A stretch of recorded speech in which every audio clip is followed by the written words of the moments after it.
Бермудский треугольник, Бигфут, Лохнесское чудовище – лишь малая часть необъяснимых и даже сомнительных явлений нашего мира. Реальность порой бывает страшнее самого жуткого фильма ужасов.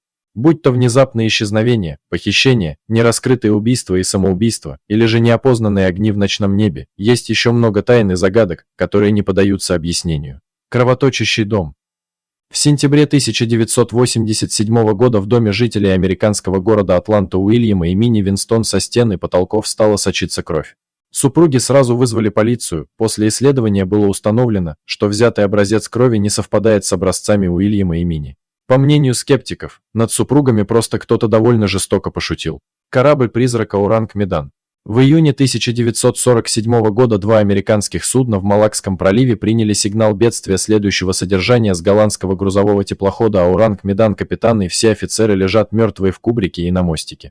Возможно, вся команда мертва. Я умираю. Когда Ауранг Медан был найден, выяснилось, что вся его команда действительно мертва, включая даже собаку. На телах погибших не было найдено никаких видимых увечий. Вскоре после начала осмотра из трюма Ауранг Медан начал появляться подозрительный дым, и спасателям пришлось спешно вернуться на свой корабль.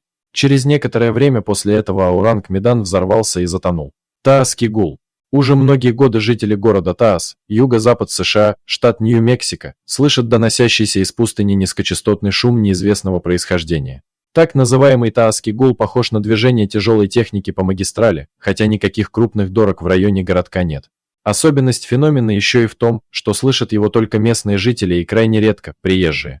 Ученым, исследовавшим его, найти источник гула не удалось. Исчезновение Ларса Метанка. 28-летний немец Ларс Метанк пару лет назад отдыхал в Болгарии. В драке мужчина получил трещину барабанной перепонки. Врач прописал ему антибиотики и посоветовал подождать с обратным вылетом. Ночью Метанк позвонил матери из номера своего отеля, мужчина был в панике, просил заблокировать его кредитную карточку, ведь за ним началось какое-то преследование. Уже на следующий день его видели в аэропорту, Ларс ни с того ни с сего бросил багаж и убежал прочь. Немца так и не удалось найти. Тайна перевала Дятлова.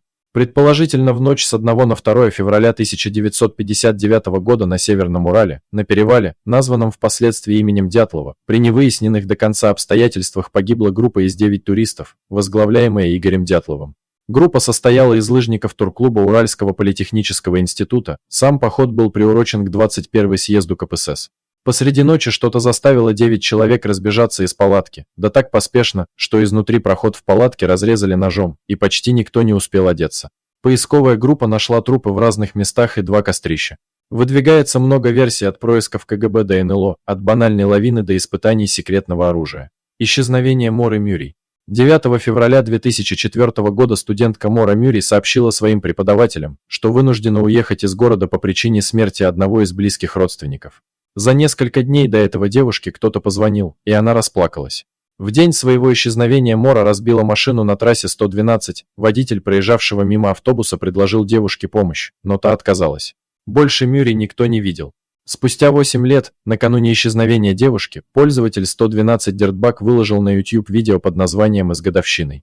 На видео запечатлен пожилой мужчина, лицо которого невозможно рассмотреть из-за теней, и его истеричный смех. Стоит отметить, что в одном из интервью отец девушки называл ее похитителя Dirtbag, в переводе с английского «подонок», «мерзавец». Загадочная смерть Элизы Лэм. 26 января 2013 года Элиза Лэм заселилась в отель «Цицил» в Лос-Анджелесе. Постояльцы отеля заметили, что девушка вела себя довольно странно. Сохранились записи видеокамер лифта, на которых Элиза говорит с невидимыми собеседниками, прячется и играет с кем-то, кого не удается увидеть. Через некоторое время девушка пропала. Когда водопроводчики по многочисленным жалобам жильцов стали осматривать резервуар, в котором хранится вода на крыше, они обнаружили труп Лэм. При этом вход на крышу закрыт от постояльцев. Серийный убийца Зодиак.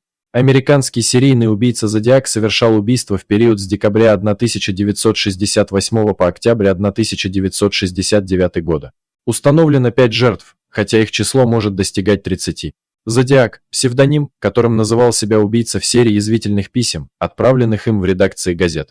В письмах содержались криптограммы, в которых преступник зашифровал сведения о себе. 3 из 4 криптограмм остаются нерасшифрованными, да и само дело о Зодиаке до сих пор остается открытым. Похищение супругов Хилл. 19 сентября 1961 года супруги Бетти и Барни Хилл на машине возвращались из отпуска и остановились посмотреть на падающую звезду. Внезапно она стала двигаться в их направлении. Испугавшись, Хиллы бросились в машину. Их часы остановились, а супруги не могли вспомнить прошедшие 2 часа. Уже под гипнозом Хиллы рассказали, что были похищены инопланетянами. Письма с того света. В июне 2011 года 32-летний Джек Фрос внезапно умер от сердечной аритмии.